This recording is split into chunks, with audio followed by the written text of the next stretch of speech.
A few seconds. To sum up the Raiders season as a whole, I saw a clip during the game. Gardner Minshew on the bench, standing there on the sideline. He was filmed picking his nose and eating it.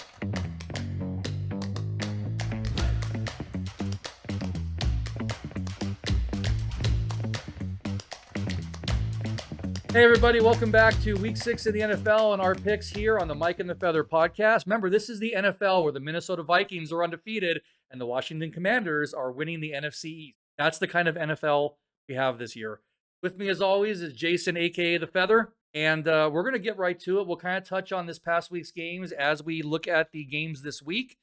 I want to thank you guys for tuning in and watching again. We appreciate all our loyal subscribers out there. And for all of those who have watched but not subscribed yet, come on, click that subscribe button down below. We're out every Wednesday morning, but that way you get notified as soon as the picks come out, which is also important because we do this a little bit earlier in the week. So sometimes those lines do move, and some of these are a bit more favorable early in the week than later on. So anything you want to throw out there in the beginning? It's a crazy week. It was a crazy week again. Big upsets. Circa Survivor. Oh, yeah. How's that going? 54%. Got knocked out. There was like 476-ish type entries or whatever it was. And half are gone of those? It's down to 221. 221 entries out of 14,200 plus. And it's only through week 5. Like, there's zero chance it makes it to Thanksgiving. I think the Circa Survivor will probably be done before Thanksgiving games. But so, yeah, we got 476 people left or entries left in the Circa Survivor, down to 221 entries. The top 2 teams picked got eliminated again, Seattle and San Francisco. Who beat Seattle again? The Giants. Giants crushing other people's dreams. Listen to him. As opposed to just mine. Who beat Seattle again? They beat Seattle without Malik Neighbors. And an amazing special teams. I know there's controversy over whether he jumped over the defender or whether he leaped over the line, but that was a damn good play. Suddenly, the top waiver wire pickup right now in our league is wide receiver Darius Slayton. No, Mike, It's been 3 years in the making. You're finally going to be a Darius Slayton. No, Mike, we are not picking up Darius Slayton. We might need with Nico Collins maybe hurt, but I mean, it's crazy. So Circa has about 200 and something people left. 221 people in week 6, wasn't it? Going into week 6, yeah. What last year was the one where that poker player guy who didn't want to do the chop? Yeah, he got knocked out a couple weeks ago. No, but wasn't last year? Didn't that go until like week 14 or something? It went all the way to the end almost, I believe. Yeah. Welcome to this NFL season, folks, where again, Minnesota Vikings undefeated and the Commanders first place. The Vikings undefeated, but yet the Niners are 2-3. A bunch of teams have lost 2 in a row now. The Saints have lost 3 in a row. They start out 2-0, scoring 91 points. They should have spread some of those points around for later games. I mean, nothing makes sense. Our picks went to crap in a handbasket. My Taking the Bank picks didn't do great. One pick that I kind of disagree with last week went straight to the roof, and that would have been the Vikings over the Jets, which I just telling you, that was a feel. You know, when I make these picks, I don't expect, taking into consideration Aaron Rodgers is going to completely dump the bed. Minnesota is just playing out of their minds right now. Well, and I don't know what to say. Happy to have a bye week, and we'll see because their schedule isn't getting any easier. I mean, one of my most solid, steadfast teams that whether I pick with them or against them, they always come through is the Chicago Bears. Like literally, whether I pick them to win as my Taking the Bank picks, I get the W. If I pick them to lose, I get the W. So stay tuned to see what I do this week on the Chicago Bears game. It could be interesting. Let's get into that then. So here are all the Feathers' opinions and Take It to the Bank picks for week 6 of the NFL season, where again, the Vikings are undefeated. And the Giants have more than one win.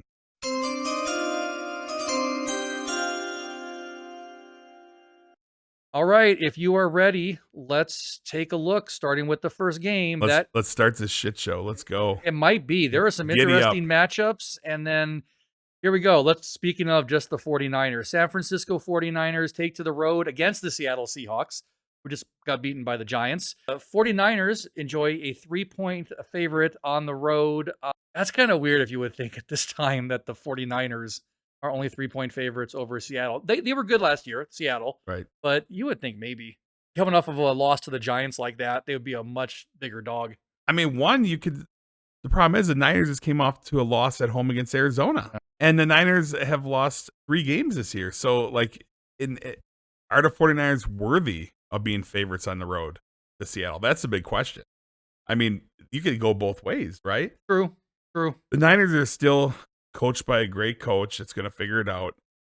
At least I think he is. I mean, We always think that, right but now, the way things are going, I mean, I wouldn't have thought Robert Saleh was going to get fired today either. I mean, he doesn't have a great record, but when you have, the MILF Hunter as your quarterback last year, there's not a lot of expect. yeah, he only got 5 games with Aaron Rodgers. I mean, and all of this can be on Saleh's shoulders. It's kind of Aaron Rodgers is just like you said, he's pooping the bed. I mean, ironically, the Jets play the Bills this week, and the winner is going to be in first place. I Yeah. mean, so literally, Robert Saleh got fired, and he didn't get to play the game that they might be in first place. It's not like he's way out of the. It's a weird NFL. I don't know. Rodgers is kind of playing like the other version of a 40-year-old quarterback, not named Brady, right? He's just not looking sharp, and the magic isn't there. At least not. Maybe he should practice in preseason. Instead of Rodgers, they pan to Rodgers during the game, and he's always shaking his head or he's pouting. And That's guess a Rodgers what? trademark. Just don't make bad throws. The man used to be so accurate. He threw so many balls behind his receivers. Just so many bad decisions, and he's moving around, gimping around. I mean, Father Time may have caught up with him. We can go more on Rodgers too when we get to that one. But you're right. Yeah, this is it's because the 49ers did give the Jets their first defeat this season. So now will the 49ers take it to the Seahawks? The 49ers, with this team, too much talent on offense. Brandon Ayuk finally showed up last week, had a big game. Deebo Samuel is getting healthier and healthier. This running game, even though Christian McCaffrey still is okay, they didn't have a great week last week against Arizona, but Kittle still doing Kittle things. I just don't see this Seahawks team winning this one. The Niners cannot go to 2-4. I mean, just in the pure principle, the Niners no way can go to 2-4 and have any hopes of anything. I mean, you get to 2-4, it gets to be pretty deadly from a standpoint of making the playoffs mathematical percentage wise. So the Niners are going to get it done. I'm going to take the Niners in the field goal -3. We're going to take it to the bank all day long. Boom. I just don't see another path. The Niners are too good of a team to be 2-3. Seahawks are going to fall short. Niners get it done. Take it to the bank. Boom. All right, let's go on to our next game. It is going to be the now not winless Jacksonville Jaguars at your now favorite Chicago Bears. Like I said, Chicago Bears have probably been your best pick all season so far, no matter what for or against. Yep. That's been like your money pick. So here we go. So the Chicago Bears are 2.5-point favorites at home. So I'm going to hazard a guess that we're maybe sticking with the Bears against Jacksonville. Well, let's talk about it. Jacksonville basically playing a home game in London the next 2 weeks straight. They played 2 games in a row. Kind of a nice little deal for them. Jacksonville is a talented team. They really are. On offense, on defense, they're just underperforming, but they got the win. They were my take it to the bank pick last week, and they played well. They almost gave up a double-digit lead, but they held on. They're 1-4 against the Bears, 3-2. Caleb Williams actually looked really good last week. DJ Moore was well utilized. This is going to be a tricky game, but the bottom line is Jacksonville, essentially in a home game, they're very comfortable there. The fans love their Jaguars. Caleb Williams is going to fail on a big stage. He did it in college, all his last year in college. He couldn't beat the big teams in the big stages. He got whipped by Notre Dame. I just think that the fingernail polished Caleb Williams this time, he's going to fall short. And the Jaguars are going to get a much-needed win in a division that is struggling big time. And the Jaguars are going to get it done. They're going to get to 2-4. They're going to beat the brakes off the Bears. The Bears lose by double digits this week. Caleb Williams is going to be crying in his mommy's arms like he did when he lost to Notre Dame. Take it to the bank. Jaguars plus 2.5. They're really the home dogs, even though technically they're the road team. Look how many times they've been over there. Yeah, it's Jaguars, take it to the bank all day long. No one's going to be bearing down Chicago Bears. Jaguars, boom. really are these all going to be taken to the bank picks? We're 2 for 2 so far. Take it to the bank. So I like this. Let's go. Hey, speaking of, again, first place Washington Commanders, here they are on the road. Maybe their real test. This could be their real test against the Baltimore Ravens. Not often that you say it's a real test when it's not a division matchup. But the Ravens are getting 6.5 points at home. And Lamar Jackson's turned it around. That's a rough start. And of all the teams that started off really badly, this is the one that looks like they put everything back in check. And there's not too many questions. And this is going to be Jaden Daniels' like big coming out party if he can win this one. So where are you going here? These teams live so close to each other that they're not even going to have to fly to Baltimore. They're literally taking a bus. Dan Quinn, head coach, first-year head coach, coming over from the Dallas Cowboys as their defense coordinator. How much egg on the face is there for Jerry Jones when he probably should have fired Mike McCarthy and hired Dan Quinn, the guy he had in his pocket that wanted that role? He left, went to the Washington Commanders, 4-1. And he has the hottest quarterback in the NFL right now. Jaden Daniels, a rookie sensation, Mr. I can do it all. You're looking at two of the most versatile, athletic quarterbacks going against each other in every facet of the game in Jaden Daniels and Lamar Jackson. He's outstanding. This team's defense has found a way, too. They weren't very good in the beginning. They're a little bit better. Their running game is solid. The Ravens, though, they were 0-2, left for dead, on the cusp of maybe just being finished. Now they've won 3 in a row. They had a heroic, crazy win against the Bengals. Yeah. The Bengals were up double digits late, and all of a sudden a missed field goal in OT. Ravens come around, and Justin Tucker redeems himself and gets it done for the win. Ravens 6.5 points. That sounds like a lot of points against the 4-1 Commanders, doesn't it? But here's a fun fact. The Baltimore Ravens have like 700 and something rushing yards in the last 3 games. Crazy. So, Ravens at 6.5. Commanders, welcome to the NFL, 4-1. You're leading the division, but you're going to get the break speed off you this game. Bottom line, Ravens at home are going to go to 4-2. Double-digit win, no problem. I'm going to say 14 points plus victory for the Ravens. Lamar Jackson's going to say, hey, Jaden Daniels, you all right? But this is my town. Welcome to the NFL. Derrick Henry's going to run wild. Ravens get it done. -6.5. Take it to the bank all day long. Boom. Well, I'll take it to the banks. We're 3 for 3, baby. We're opening the vaults on the bank here. I love these week. games to start out. Right away, come, Thursday into early Sunday morning, we're going to know what time it is. All right. Well, still in Sunday morning here. We are looking at, a team you like, the Arizona Cardinals against the Green Bay Packers. Packers -5. And are you going to deny that Jordan Love didn't look a little bit shaky in that first half last week? Jordan Love, so he needs to stop forcing the ball. He had an opportunity to get some first downs and do some stuff like that, but he likes to air it up. And it creates turnovers. Sometimes there's a time for dinking and donking. And that team has a great running game. The Packers have a great running game. Jordan Love can scramble well, as we can see. I think he'll be fine. I mean, he's young. He's figuring it out. But they're doing stuff coming in on the road. He had his woes early on, like you said. But what do? They overcame it. And guess who emerged as arguably maybe a top 5 tight end in the league right now? May I say it?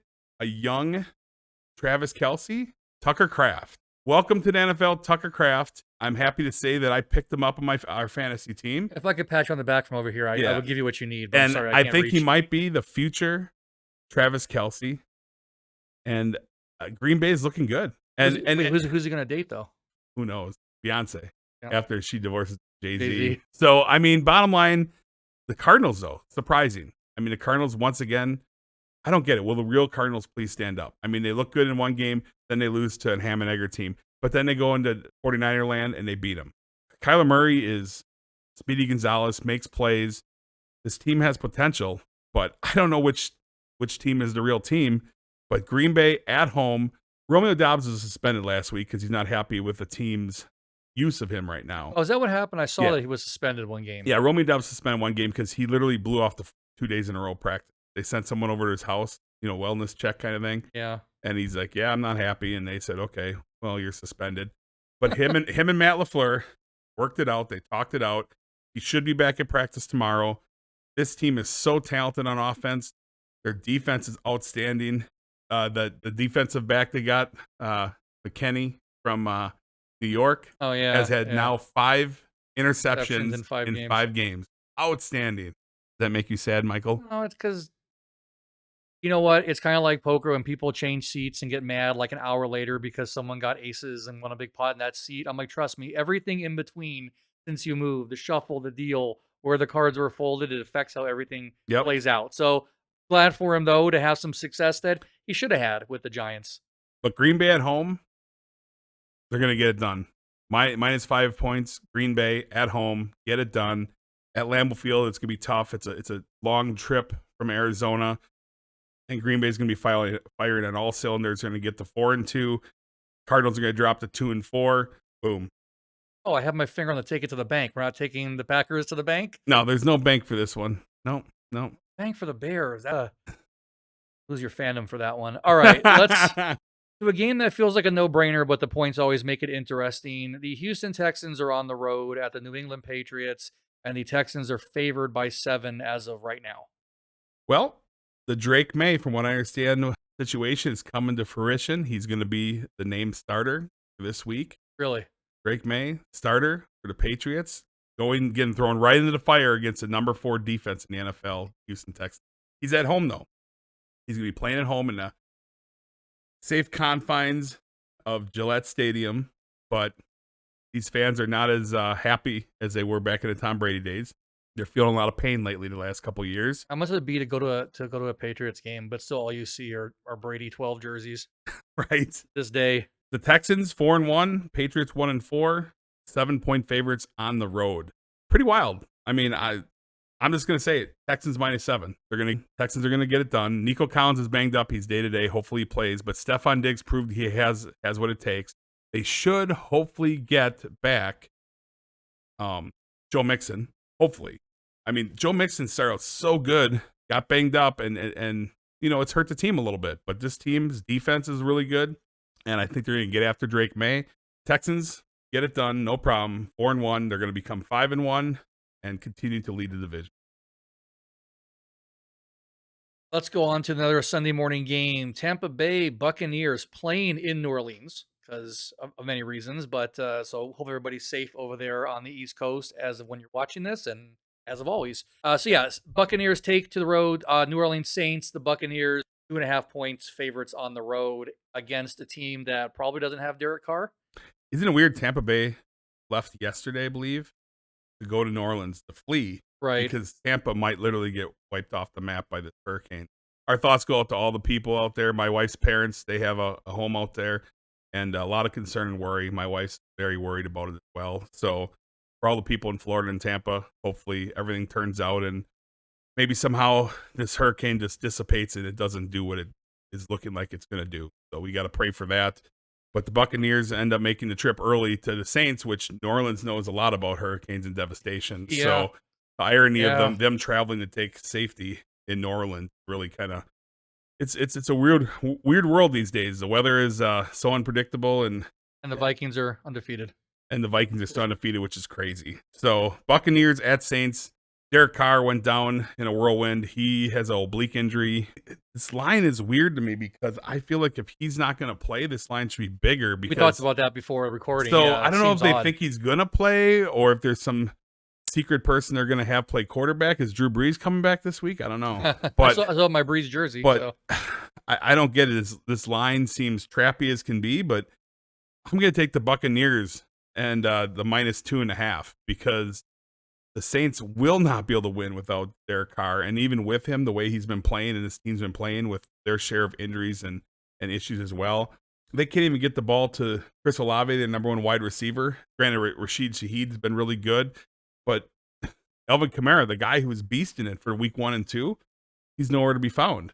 So I just don't see a path that I'm ever going to take the Saints at home, into 2.5 points. I'm going to take the Buccaneers and ride with them, and they're going to get it done. Baker Mayfield again. Buccaneers go to 4-2, and the Saints fall 4 in a row, down to 2 for the Saints. They're going to ask Derek Carr, you can come back and play, but can you be Derek Carr from week 1 and 2, please? Right. Well, speaking of quarterbacks who surprised and not surprised us, Cleveland Browns are on the road to the Philadelphia Eagles. Eagles, I think this is the biggest spread of the weekend so far, 8.5 points favorites at home. Are we going to see Jameis Winston playing for the Browns? I mean, you got the Eagles who are 2-2. Not many 2-2 teams are 8.5 point favorites. It's unbelievable. I mean, the Eagles came off a bye, so there's a lot of statistics backing up teams coming off a bye, especially good teams. They really come out firing. They're at home. Jameis Winston should probably be the quarterback. I mean, it's crazy. I mean, what in the world is going on? Deshaun Watson, morally bankrupt Deshaun Watson and football inept player who cannot play the game, and he literally quit on his team. From what I see all the coverage. It appears at a 4th down, he walked off the field. His coach wanted him to go for it, and he just walked off the field in a 4th down. So I don't know what's going on. All I know is bring in Jameis Winston. So what if he stole crab legs once upon a time in college? Nobody cares about that anymore. Jameis Winston would be a very nice fresh of breath air. Let's just forget about Deshaun Watson. Let him just get him out of the NFL. Let him go off to do his weird things he does and post his Instagram posts that you can't ever message him anyway. Either way, the Browns are just that bad. Nick Chubb asked for a trade. Don't come back. Your health is more important than to play for this dumpster fire team. In fact, sit out until Deshaun Watson is gone, because until you have him gone, this team does not have a shot in the world of making the playoffs. Bottom line, Eagles cover the 8.5. Fly, Eagles, fly all day long and get it done. Eagles minus 8.5 all day long. Bye-bye, Deshaun. Got you all flustered there. Couldn't even. But I think that was our first Fly Eagles Fly of the season. It took us 6 weeks to get there. Yep. All right. Still in the morning games, we have the Indianapolis Colts at the Tennessee Titans. Colts 1-point favorites, and without Richardson, right? Still, he's out. Is Taylor coming He's questionable. back? Taylor's questionable too. Taylor should be back, but Richardson's questionable with an oblique injury. So. And the Titans are the Titans, but they're coming off of their extremely early bye. Yeah, Titans had an extremely early bye, and their quarterback situation, I think they're sitting down Mason Rudolph, even though he came in and did pretty well. He beat Miami, but they're going to stick with the rookie or second-year quarterback. Gosh, I mean, the Colts are doing Colts-like things. The Titans, I mean, this is a crapshoot. Both these teams. Is this here's a pick, but don't bet this game. This is definitely don't bet this game, people. Okay? No one can be trusted in this game, but assuming Jonathan Taylor plays and they can put some stuff together, which they were looking pretty good last week. Not good enough to win, like I predicted, but they were looking decent. The Colts are going to get it done. Take the Colts -1 for the win, but don't bet this game. This game is a coin flip. It's a dumpster fire. Let's just hope for Jonathan Taylor and Michael Pittman to have big games so our fantasy teams continue to thrive. Importance of why players should play so fantasy teams can succeed. Exactly. All right, let's hop on to the afternoon, starting with the 105 game with the LA Chargers at the Denver Broncos. May I say the 3-2 Denver Broncos? Yeah, and but at home, on the road, the Chargers are 3-point favorites against the Broncos. Chargers also coming off of a bye week. Yeah, Chargers have a bye week that they needed. Yeah, I mean, get Justin Herbert healthier, right? Jim Harbaugh. Welcome to the NFL, Jim Harbaugh. I mean, Chargers, 2-2 team, should be 3-1 probably against the Broncos, which are surprising people. 3-2 Broncos, where did that come from? Bo Nix getting it done somehow. This defense, and in different ways. You eke out the 10-9 win against the Jets, and then you put up 36 points on another team. Right. Yeah. I mean, unbelievable. Sean Payton has this team playing and believing, and yet the Chargers are still 3-point favorites. That's how little respect the Broncos are getting. For the Chargers and Jim Harbaugh getting that much respect because they're 3-point favors against the Broncos in Bronco land. Big division battle. Broncos are going to fail in this one. Chargers get it done. Chargers -3. They're going to do it. They're going to come in there. That week off with the bye is going to be the difference. The Chargers come in and they'll cover the spread. No problem. Yeah, I mean, the Broncos, if they win this one, though, not go against the pick, if they win this one, though, they may have to actually be considered a little more seriously. I mean, but can Bo Nix handle a whole season? That's the thing. Is he going to have his peak moments now early on, and they're going to collapse? He's looking good, and he's looking like he's pretty mobile and pretty athletic. I mean, yeah. One game at a time. That's all they can do. Yep. Speaking of one game at a time, and unfortunately they have to do 11 more of these, it is the Pittsburgh Steelers at the Las Vegas Raiders. Raiders season is done. Steelers are 3-point favorites on the road. We have still no Devontae Adams. We have not 100% sure what's going to happen with the Raiders at quarterback. Right. I think maybe it's time we just say, okay, 2025 or start to clear this team out. Maybe trade Max Crosby. Maybe you could get like a first and a third, 2 seconds. To sum up the Raiders season as a whole, I saw a clip during the game, Gardner Minshew on the bench, standing there on the sideline, picking gold. He was filmed picking his nose and eating it. No. on live footage. Yep. Gardner Minshew did the old pick and eat of his nose to sum up the complete booger of a season. Oh, well, you know what's funny? I type in Garner Minshew eats, and the first suggestion is booger. Yep. So that sums up the booger of a season for this Raider team, Oh, where basically we'll put the clip up here so you can see that. But unbelievable, right? That sums it up. The Raiders, Devontae Adams. Now, is he going to go to the Jets? I mean, here the Jets fire their coach. Is Devontae Adams going to the Jets? does he want to go to the Jets? Does he want? I mean, are they really a team that's a contender? I mean, he'll get to play with his buddy. But guess what? The Raiders are not winning this game, people. April Fools. There's no way the Raiders win this game. All the heart in the world and hope will not get it done, as the Steelers -3 will go into Las Vegas, Raider Nation, stick it to them. The gold and black are going to dominate the silver and black this coming Sunday. Take it to the bank. Boom. I think a lot of Las Vegans are happy that hockey season starts tonight and the Golden Knights have their first game tomorrow because they can think about possibly winning things again. Until we have, the A's and then an expansion NBA team. Yep. And for those who enjoy WNBA, even the Aces are out of the championship. Yeah, No they had a 4P. good run, though. But it's just Vegas has been up and down on having things to cheer for. So actually, quick question. We inherited the Raiders. I mean, football teams and stuff get passed around. This happens. But do you Right. think maybe why the Raider fandom hasn't so much hook like Golden Knights Mania does is because it was a hand-me-down team like the A's are going to be? Part of it.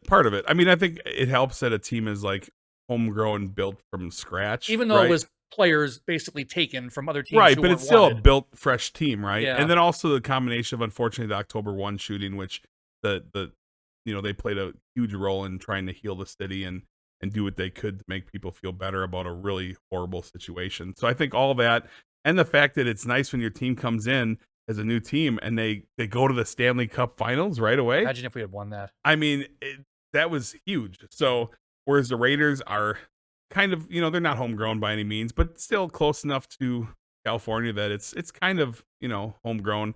But once again, the Raiders are we're being 2-3, which is not a terrible record. They're not like left for dead. They're like on that cusp. But the way they're playing and when they do lose, it's so pathetic. And now with having to make a quarterback change, no Devontae Adams, I just don't see a future for this particular roster. And I don't even know if Antonio Pierce lasts through this whole season. I mean, he probably will, but a lot of trouble in Raiderland, and the Steelers are going to get it done. All right, another afternoon game. The Atlanta Falcons take to the road against the Carolina Panthers. Falcons are a 6-point favorite, and I think I ask this question every week. So now is Kirk Cousins good? We can no longer mock Kirk Cousins on primetime for sure because he's a winning record on primetime. So the guy is actually, shout out to Darnell Mooney. Big game for us. Great, really good looking wide receiver. This team, if they can get Bijan Robinson fired up, for some reason, he's not getting the carries, and but Kyle Pitts. Where is he? Yeah. Kyle Pitts was left for dead. He had a great fantasy game, caught some very key balls for them, and Kirk Cousins, 500 yards passing. That was insane. 500 yards plus passing for Kirk Cousins, and the man's whipping it around. The Panthers, on the other hand, are on the exact opposite side. They're 1-4, trending down. Andy Dalton, 1-4. I believe he's going to still be the quarterback, even though he did get benched last week. Really confusing stuff going on in Carolina. I think it all starts with the owner of the Carolina Panthers. He's kind of a putz. And I think their franchise, ever since they didn't draft CJ Stroud, they might be just doomed for a while. So I think we're going to see a lot of bad stuff from Carolina over the next 3-4 years. They're going to be rebuilding like the Chicago Bears have for the last couple decades. So, yeah, all right. Bing. Hey, does Bryce Young come back? No, Bryce Young's not going to. He won't start. Who knows? Maybe they're going to pull Andy Dalton because they're going to need to because the Falcons are going to win this game. Falcons -6 on the road. Kirk Cousins is going to get it done. More offense. Bijan Robinson's going to get right. He's going to have 2 touchdowns this week. So fantasy owners, start Bijan Robinson. No fear. Falcons -6. Boom. And the second of the 2 late afternoon games has the Detroit Lions facing the Dallas Cowboys. America's team. America needs to get a new team. I can't think of even a good joke. They just need a new team. They need to reassess that. They were America's team a long time ago. I'm not so sure that they are anymore. It's a different America now than it was when they were good. That's for damn sure too. So yeah. All right, so the Lions are a 3-point favorite on the road. Lions are another team coming off of their early bye. Yeah, Lions get a bye to get healthy too. I mean, they had a little bit of some players banged up. Sam Laporta was still nursing kind of an injury. He should be a full go healthy now. Dan Campbell has this team believing. They're 3-1. They're playing really solid. The Cowboys, on the other hand, they played pretty solid, this last week, and they got the win, even though it was a little bit touch and go against the Steelers. And it took them 2 days to do it, really, technically. I mean, if Dak Prescott would have played better, you're right. Because the game went past midnight because the of the game delay. the game literally was the first game ever to go past midnight. I forgot what sports program where I read it, but they said it should be a record because Dak was the first player to throw 2 interceptions in the same game on 2 different days. Yeah. I mean, what a wild circumstance. But if Dak Prescott would have played better, they would have won that game more decisively. But Dak Prescott, did Dak Prescott things that $60 million quarterbacks you would think would not do, correct? But I mean, who am I to say? Jerry Jones lighting money on fire once again. But the Cowboys got it done at home in terrible towel land. But now they're going to be in Jerry world against the Lions coming off a bye. This running team is for real for the Lions. Granted, the Cowboys found a little way to run the ball decent with Rico Dowdle. Tolbert, at wide receiver for Dallas, stepped up big in Brandon Cook's absence. CeeDee Lamb, though, was not happy. Him and his quarterback had some words, on one of the plays that was picked off. I think it's going to be more troubles for the Cowboys. I think Mike McCarthy, he's always, you go to him on the sideline and a 4th down play and they get a 1st down against the Cowboys. And he's always like, Mike McCarthy looks like he's 2 seconds away from a heart attack. I mean, the guy, he carries a big load like I do, but he's stressed out and it's only a matter of time before he gets fired. But the Cowboys not getting it done. Lions -3 on the road. I'll take the road favorites in this case. The Lions come off fresh and they get it done against the Cowboys, who, I don't know, Dak is whack and he ain't going to get it done this week either. Every time now you say a quarterback getting picked off, all I can picture, I can't unsee that. Seriously. All right, well, let's move on to a game in the evening with teams with records that you might not have expected. But Sunday, 5:20 p.m., the Cincinnati Bengals at the New York Giants. And I mentioned the Giants came off of a win this weekend to be 2-3. Winning in Seattle. We're keeping pace with the division, except for the Washington Commanders, who again are somehow in first place in the NFC East. But the Bengals, not unlike Bengals, but also starting off 1-4 this season. This has got to be the best 1-4 team in the history of the world.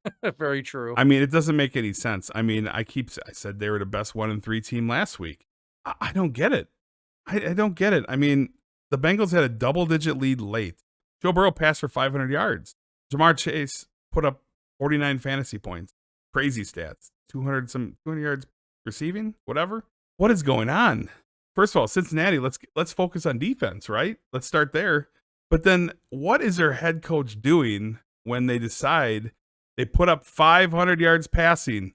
They get the turnover in overtime. And what does the coach of the Bengals do?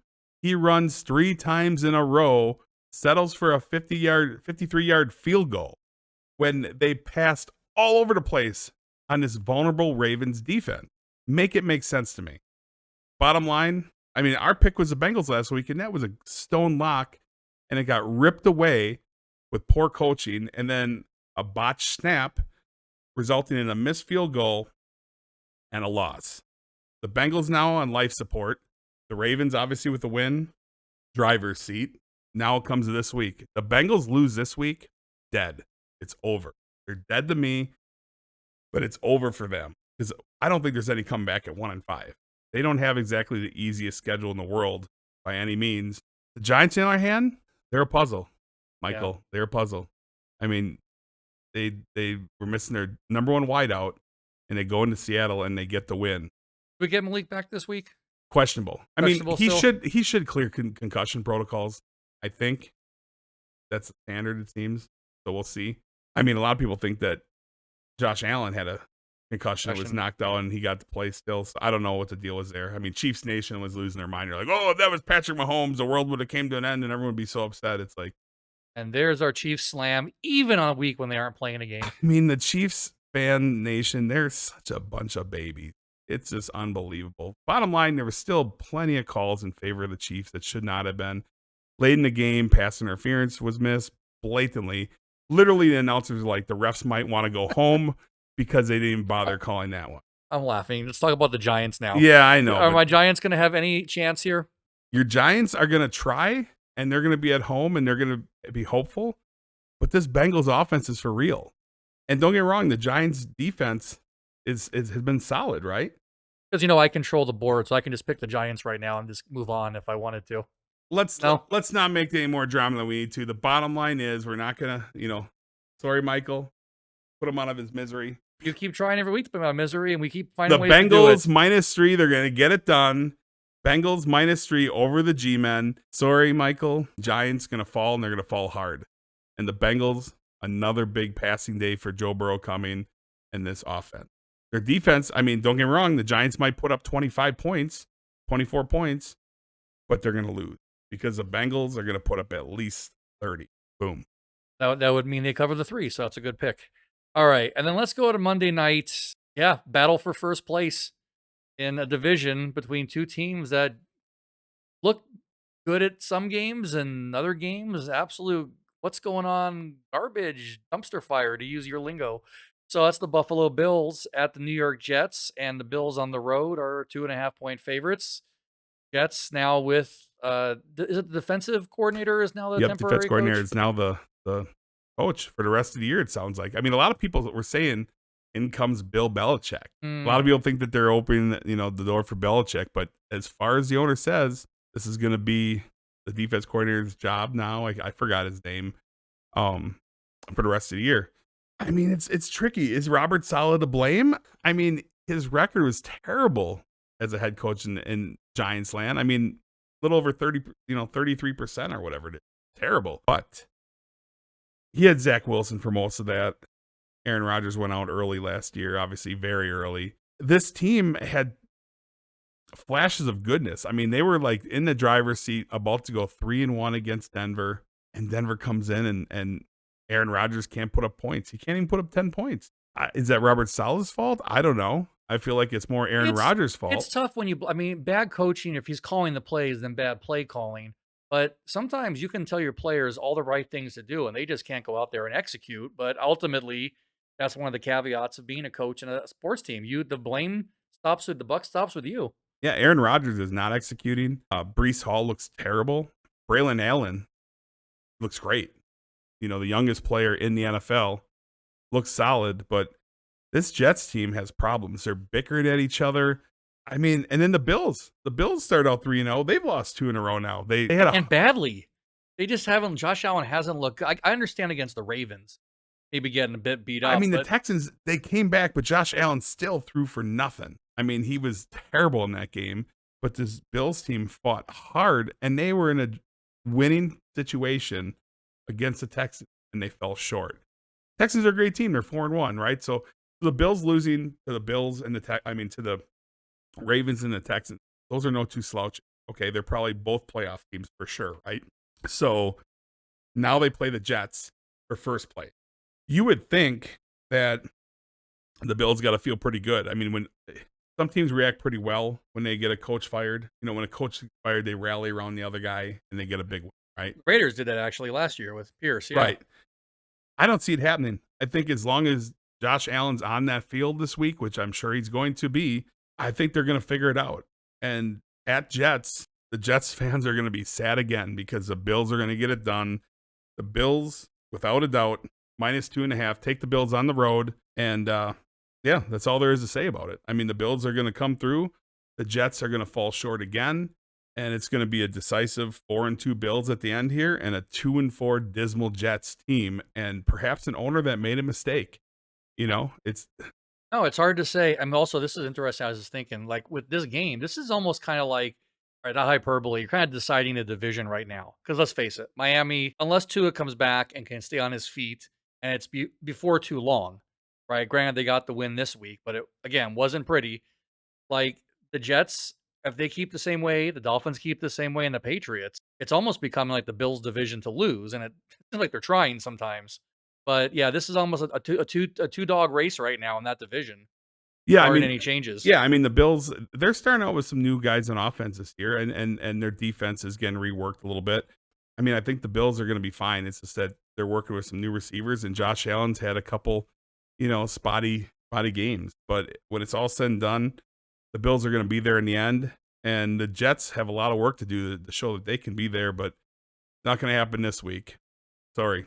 All right. Well, that's going to be all the games for week 6. And I guess after this week, too, week 7 is when we can start putting some teams in the ground, depending on how they end up. This is going to be this is almost like the end of the season for some teams that lose this week. And you still have to go on and play 10 more games. Isn't it weird that the 2 5-0 teams happen to draw a bye week the same week? You're saying it's staged again. No, I'm just saying. No, I'm I'm just just saying the irony of it is that, it's unplanned, but it so happens that 2 teams that are both 5-0 are on a bye week, which maybe you think wouldn't want a bye week early, right? You got momentum going. Yeah, if you're healthy, obviously that's kind of a blessing when you can get it later. Minnesota probably wants the bye week though, because Aaron Jones. What would you say if you had to go out in this question? If you were a team and you had to pick when you got your bye week, but not just picking a week, not I'd like to have it when we're injured. What week would you want your bye week? Somewhere around week 11 or 12. I was thinking too. 11 or 12. You played some grueling matchups. A little more than halfway through the season. Yeah, I think like week 12 is a pretty good sweet spot. Yeah, if I'm a team. Yeah, I mean, Chargers got lucky this year that they got it so early because they needed it. I mean, a team's got to be so sad when they see the schedule and realize, damn, week 5. The guys that had their bye already, though, they got a long haul ahead of them. They got 13 more games to go without a break, and some of those guys are going to have the Sunday game followed by the short rest to Thursday. Yeah, it is grueling. Yep. And what's not grueling? Having fun doing the podcast every week. There's my goofy saying. On a crazy season that has had so many ups and downs, folks. It's been rough. It's been rough for everybody. This has been kind of a fun season to be looking at every single game because there's so much wackiness that you want to touch on all of it. Oh yeah. And so I wasn't at the Westgate last week, and if any of you came to see me, I'll probably be back there this Sunday. I want to thank you guys for watching. Anything for you? Nope, that'll do it. Until next time, guys. Take to the bank. Boom.